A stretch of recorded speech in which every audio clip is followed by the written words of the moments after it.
Hey, it's Deaf Man from Deaf Man Vinyl. I'm going to show you today how to get a pesky price sticker off your album cover. And I'm sure we can all agree there needs to be a special place in hell for anybody who puts a price sticker on an album. You're gonna burn in hell. But it happens. And if you're like me, your first inclination is, well, let me pick at it a little bit, see if I can get it off. Usually what happens is you might get some of the paper off, but you're going to leave that gummy adhesive on there. Worst case, you're going to kind of chew into the album.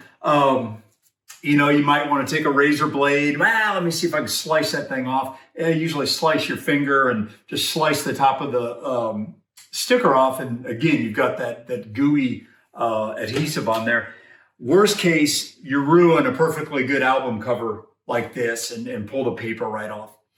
So what I found out is if you want to get this thing off, man, you got to throw some firepower at it. Literally some firepower. So you need to actually melt that adhesive on there before it'll release the sticker. Sometimes that sticker's been sitting on there. That thing's probably been on there 20, 25 years. And so literally I'll take a lighter and get in real close on it. Put some heat on there. Almost like magic, man. It comes right, the whole thing comes right off. And so what happened, again, that adhesive loosened up after all those years. Now here's the trick. Here's the finish. I've got this little WD-40 pin. And there's something about WD-40 and this adhesive.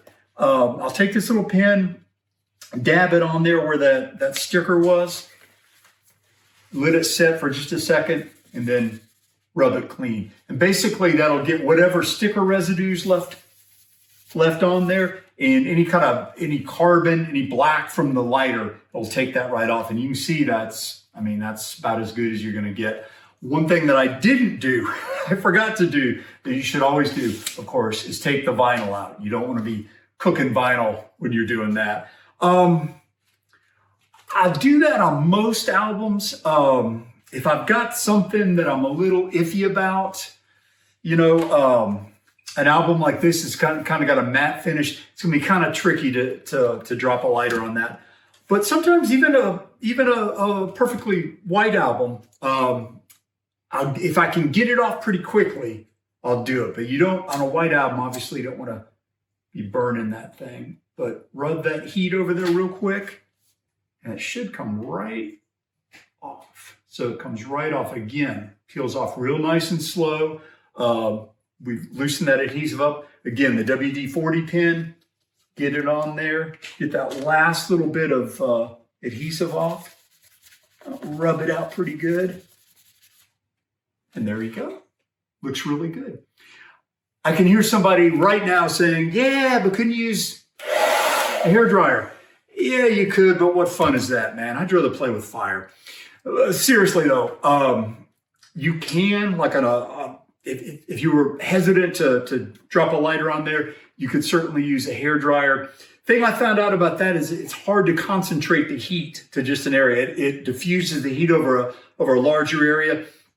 And depending on the album cover, you can actually get it to bubble. So, man, I go with the old standby. Go with the lighter. And again, the finish is the WD-40.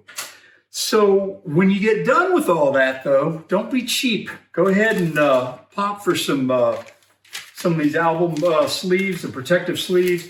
Put that in there, and you've got a nice clean record, and it's protected. We've got these on Deaf Man Vinyl. In fact, any album we ever send out from deafmanvinyl.com comes in one of these protective sleeves. They're just pennies a piece, and it's a good investment if you want to protect your records.